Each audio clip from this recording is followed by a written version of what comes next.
ঠিক আছে, চলুন সরাসরি আজকের এই অসাধারণ সাংস্কৃতিক গল্পের বিশ্লেষণে ঢুকে পড়ি। আমাদের সবারই তো দৈনন্দিন জীবনে আবেগ নিয়ন্ত্রণ করতে মাঝে মাঝে বেশ হিমশিম খেতে হয়, তাই না? আজ আমরা এমন একটা প্রাচীন গল্পের গভীরে যাব যা কিনা রাগ বা আবেগ নিয়ে আমাদের পুরো চিন্তাধারাই একেবারে পাল্টে দিতে পারে। আমাদের আজকের আলোচনার বিষয় the fragility of anger and the clay doll, অর্থাৎ রাগের ভঙ্গুরতা আর মাটির পুতুল। ভাবতেও অবাক লাগে, খুব সাধারণ একটা রূপক কিভাবে মানুষের মনস্তত্ত্বের এত বড় একটা দিক একদম নিখুঁতভাবে বুঝিয়ে দেয়। তবে মূল গল্পে যাওয়ার আগে একটা খুব জরুরি প্রশ্ন রাখা যাক। আচ্ছা, এমন কেন হয় বলুন তো যে মাত্র এক মুহূর্তের রাগের কারণে আমাদের ঘন্টার পর ঘন্টা, এমনকি দিনের পর দিন অনুশোচনায় ভুগতে হয়? আমরা সবাই কিন্তু কখনো না কখনো খুব সামান্য, একদম তুচ্ছ কারণে মেজাজ হারিয়ে ফেলি, আর ঠিক তার কিছুক্ষণ পরেই মনে হয়, ইস, কাজটা একদম ঠিক হলো না। এই যে মুহূর্তের একটা উত্তাপ, আর তার ঠিক পরে দীর্ঘ এক অনুশোচনা, এই চক্র থেকে আসলে কিভাবে বের হওয়া যায়? চলুন এই গল্প থেকে সেটাই আজ খুঁজে বের করি। রাগের বোঝা। গল্পের শুরুতেই আমরা সম্পূর্ণ বিপরীত স্বভাবের দুটো চরিত্রের দেখা পাচ্ছি। একদিকে আছে এক ক্লান্ত যুবক, যে কিনা কথায় কথায় সামান্য ব্যাপারে রেগে আগুন হয়ে যায়, আর তারপর স্বভাবতই অনুশোচনায় ভোগে। ওর ভেতরে সবসময় যেন একটা অদৃশ্য ঝড় বইছে। নিজের এই রাগের চোটে সে এতটাই ক্লান্ত আর মরিয়া হয়ে পড়েছিল যে কোনো উপায়ে নিজেকে শান্ত রাখার একটা উপায় খুঁজছিল সে। আর ঠিক অন্যদিকে রয়েছেন গ্রামের এক অত্যন্ত শান্ত, স্থিতধী এক জ্ঞানী মানুষ, যার কাছে যুবকটি ওই অবস্থার সমাধান চাইতে গিয়েছিল। তিনি সবসময় হাসি মুখে থাকেন, মাটির সাথে তার যেন এক গভীর আত্মিক টান।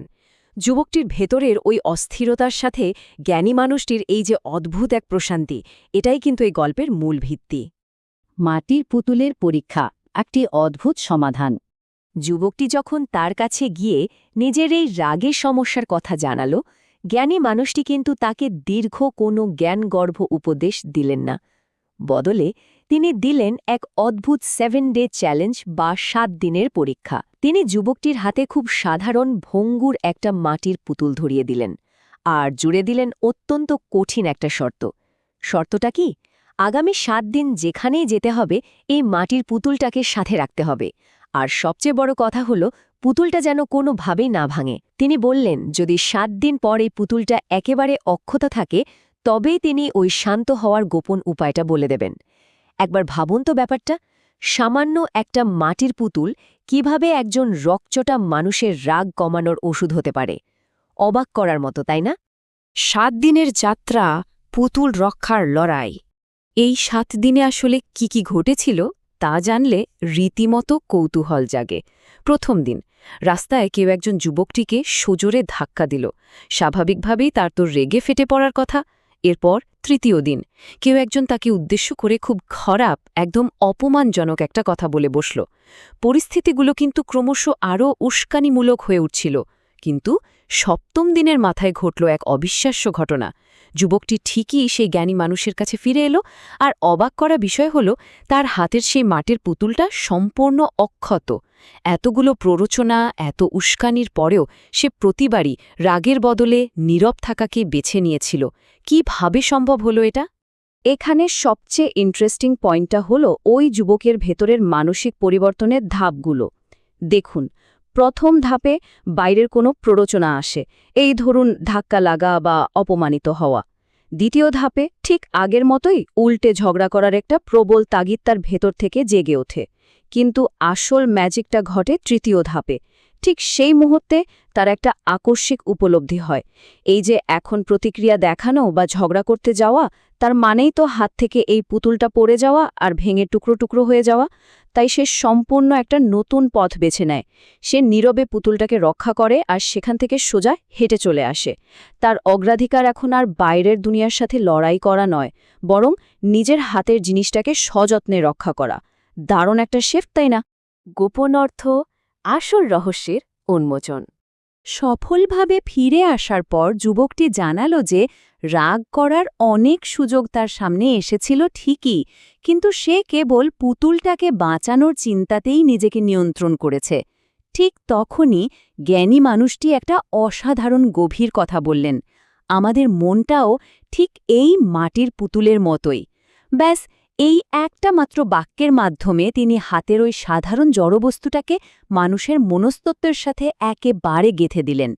এটা কিন্তু কোনো সাধারণ কথা নয়, একটু তলিয়ে ভাবলে বোঝা যায় এটাই আত্মনিয়ন্ত্রণের সবচেয়ে বড় সূত্র। একটু ভেবে দেখুন, মাটির পুতুলের শারীরিক ভঙ্গুরতাটা কিন্তু আমরা নিজেদের চোখে দেখতে পাই। ঝগড়া করতে গিয়ে হাত থেকে পড়লেই ওটা ভেঙে একেবারে টুকরো টুকরো হয়ে যাবে। ঠিক একইভাবে আমাদের অদৃশ্য মন আর ভেতরের শান্তিটাও কিন্তু ভীষণ ভঙ্গুর। যখনই আমরা রাগের কাছে আত্মসমর্পণ করি, তখন আমরা আসলে নিজেরাই নিজেদের সেই ভেতরের শান্তিটাকে আছড়ে ভেঙে ফেলি। পার্থক্য শুধু এটুকুই, মাটির পুতুলটা ভাঙলে সেটা চোখে দেখা যায়, কিন্তু আমাদের ভেতরের মনটা যখন ভাঙে তখন তা বাইরে থেকে কেউ দেখতে পায় না। আমরা বুঝতেই পারি না যে আমাদের কতটা ক্ষতি হয়ে গেল। নিজের ওপর বিজয়, চূড়ান্ত শিক্ষা। এই পুরো গল্পের অমোঘ সত্যটা হল, রাগ এমন এক আগুন যা অন্যকে পোড়ানোর আগে নিজেকেই জ্বালিয়ে ছাই করে দেয়। যখন কেউ আমাদের অপমান করে আর আমরা তার জবাবে একদম চুপ থাকি বা নিজেকে শান্ত রাখি, তখন সেটা কিন্তু কখনোই আমাদের পরাজয় নয়, বরং নিজের ভেতরের ধ্বংসাত্মক আবেগকে জয় করতে পারাই হল সবচেয়ে বড় বিজয়। অন্যের কথায় মেজাজ হারিয়ে নিজের মনের প্রশান্তিকে ভেঙে ফেলার চেয়ে সেই প্রশান্তিকে সযত্নে আগলে রাখাই হল সত্যিকারের শক্তি। এটাই আসল বীরত্ব। তো সবশেষে নিজেদের কাছে একটা গভীর প্রশ্ন রেখে আজকের এই বিশ্লেষণটা আমরা শেষ করব। পরের বার যখন ভীষণ রাগ উঠবে, তখন আমরা আসলে কি রক্ষা করার সিদ্ধান্ত নেব? আমরা কি ওই সাময়িক রাগের কাছে হেরে গিয়ে আমাদের ভেতরের অদৃশ্য মাটির পুতুলটাকে ভেঙে ফেলব, নাকি নীরব থেকে আমাদের নিজস্ব শান্তিকে রক্ষা করব? আশা করি এই গল্পটা আমাদের সবাইকে ভবিষ্যতে রাগের মুহূর্তে আমাদের নিজেদের সেই অদৃশ্য পুতুলটার কথা ঠিক মনে করিয়ে দেবে।